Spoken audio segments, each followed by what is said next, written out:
best entertainment on the earth. Tune in for Comics with Perch.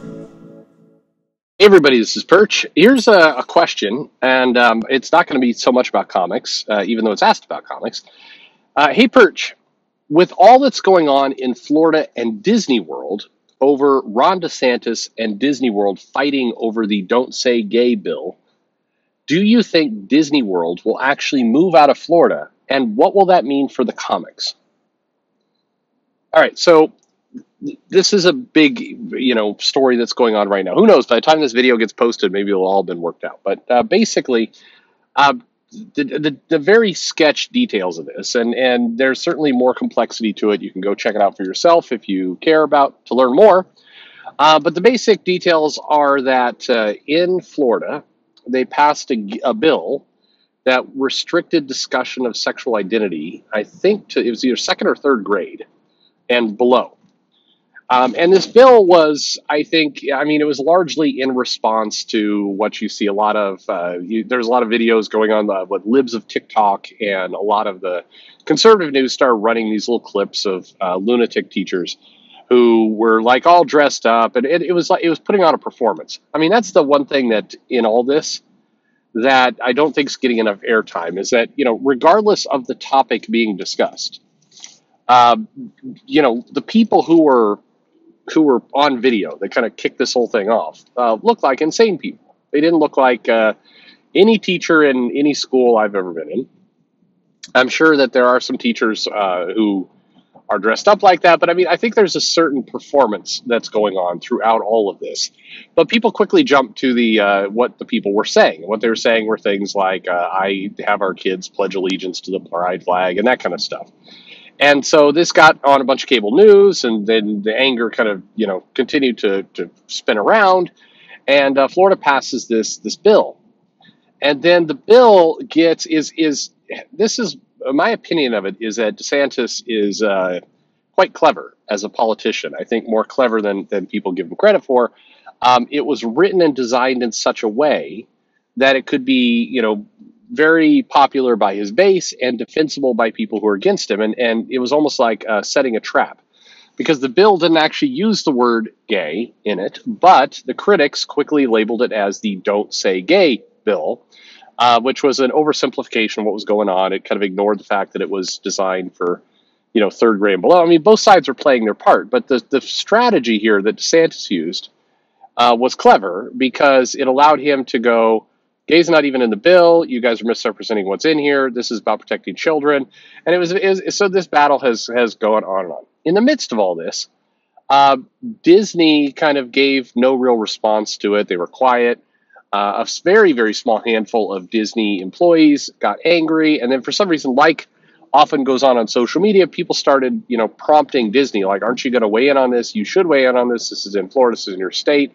What's wrong with you? Silence is violence, all this kind of stuff.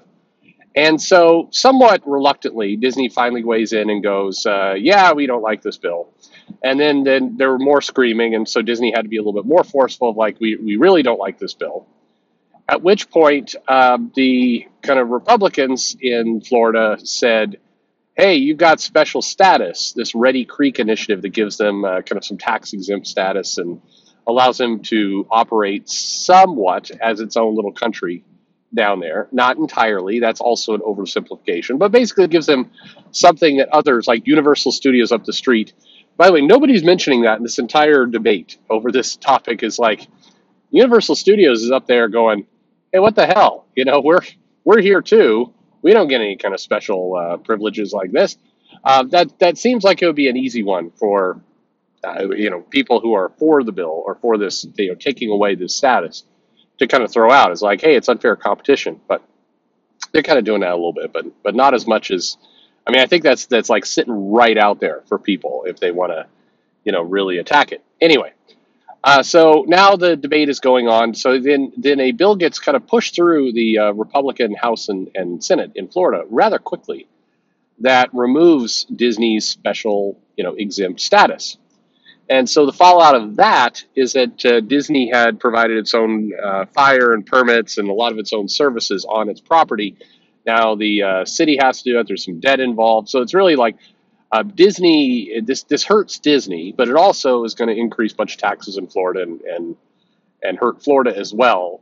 So it's like everybody kind of winds up a little bit the loser in this. But my continual stance with everything, if you've listened to this channel for quite a long time, is I am a believer in fair is fair.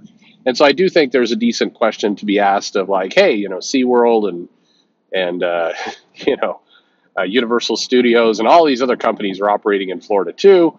It does seem a little bit weird that they do not get some of the same privileges that that Disney gets, just as a matter of course. But anyway, so that's kind of where we are right now. So this bill is basically getting pushed through. Disney hasn't really responded to it yet. The people on Twitter are loudly going, well, what Disney needs to do is move out. And like the governor of Colorado is like, you could move up here. Just pack up the Cinderella's castle, just fold it right up and just cart it up here. And it'll be fine. Never mind the fact that we've got snow and horrible problems for a big part of the year. So your Blizzard Beach water park is going to get a bit more authentic if you move up here. But anyway, so that's what's going on. How does this affect the comics? Well, not at all. I mean, the comics are not produced in Florida. They are produced, largely in New York and then all around the country where various creators live. And, and there's also some material that goes on in California. But Florida has no bearing in Florida whatsoever. And this is one of those cases where I highly doubt that the creators are going to make a big fuss over this. Like, you're not going to see comics. If they do allude to this situation in the comics, they're going to have to be incredibly careful doing it. And one thing about, Marvel / Disney, more so than other companies, is that there is a certain like, hey, you better shut the F up when talking about your own parent company. So I don't know that you'll get, you may get some lightweight commentary, but creators are not going to go hard in the paint for any of this, because Marvel does keep its business locked down. Just a lot more. Just they always have. I don't know why, but the creators are free to crap on other things, on other companies, on other projects, all kinds of different politics all the time, but rarely about Disney and rarely about they do have the don't crap where you eat mentality. Mostly locked down. So that's kind of where we are right now. How does all this play out? It's just interesting. I mean, as somebody who likes to study this kind of stuff, we are in a curious state because this is one of those times when there's a lot of brinksmanship going on, and nobody has really provided a good, path to winding it back. Generally in politics and a lot of these situations, there's usually a wind back. That's where there's a way where everybody gets to kind of escape saving face. I don't think that Florida really wants to absorb all these taxes and these other things. I also don't think Disney really wants to go hard at this. They liked it best when they were donating to both political campaigns and just kind of floating around there in the middle. I mean, Disney very, very classically, no matter what you see on YouTube or anywhere else about them being the woke company, they are happiest when they are able to play both sides of the fence and just kind of be a neutral ground. They may do various things in the movies and everything else, but they're never going to go very aggressive at it, just like they're not going to go aggressively at China or any of the other places where they have some vested interest in keeping things exactly the way they are. So that's kind of where we're at. I don't know. I mean, the funny part is I don't see a path here where the problem is DeSantis backing down is suicide for him. Here's a guy who really would like to run for president. This move is particularly popular with his base, and strategically, politically, this move is actually pretty popular, I think, with independents.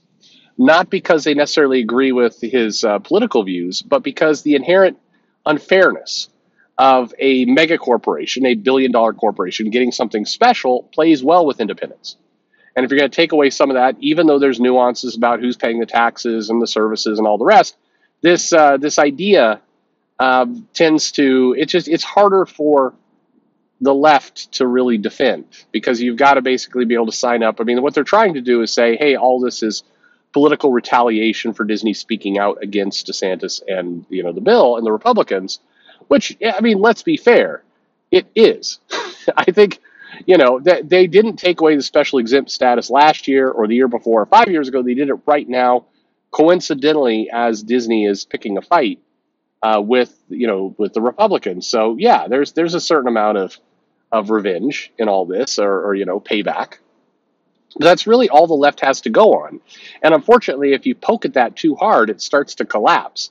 Because if you're like, yeah, this is just political revenge, it's like, yeah, maybe it is, but also shouldn't a billion-dollar mega corporation not get special treatment, which is something that a lot of people on the left would sign up for and agree. They are not pro giant corporations as a general rule, and so it's very sticky for how this all plays out. As I said, DeSantis is not going to suddenly back down. There is a possibility that DeSantis announces that he's reached some kind of agreement or deal with Disney, and it will allow them to kind of keep their position. Maybe they have to pay a little bit more and other things, but that the DeSantis's base wants blood, and the people who are lining up against DeSantis on Disney's side also do not want a deal. So in both cases, all the constituents want this fight to somehow go the distance. The problem is, going the distance is hard to predict where that lands. Disney is not going to move out of Florida. That is absurd. It would bankrupt the company to try and move Disney. So they're not going to do that. They could stop investing in Disney, but Disney is like a very slow moving machine. And if they suddenly say, all right, we're going to invest more in California, well, where? How? There's not, just bundles of land surrounding Disneyland for them to pick up. They could go and start to build a new theme park in Colorado or somewhere, but that's more money than they can afford right now. So, the things may play out over the next 20 years, but nothing is going to play out quick. And the reality is, this situation is going to be largely forgotten about in roughly 2 months, because that's how, fast the attention span sits.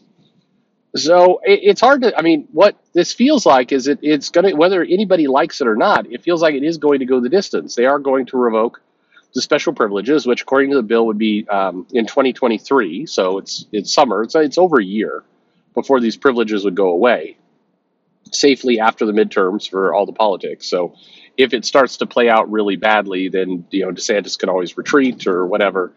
That ability is there. But overall, yeah, this one is one of the more fascinating forms of political brinksmanship that I've seen, because it really does start to.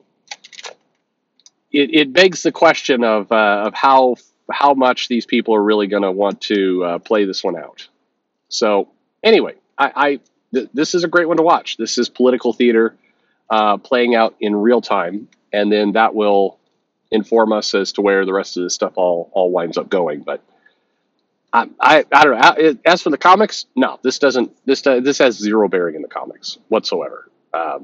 But it is fascinating. Rarely do you see battles like this where there's kind of, the two sides moved very, very quickly to a point of no return. And so how they unwind out of this? Disney can't go like, you know what, you're right, we should just stay out of politics. We're not going to get. That's going to cause the left on their end to just lose their complete minds. There's no world where Disney just kind of backs away and says, yeah, we are wrong. We will shut up. There's no world where that's possible for them.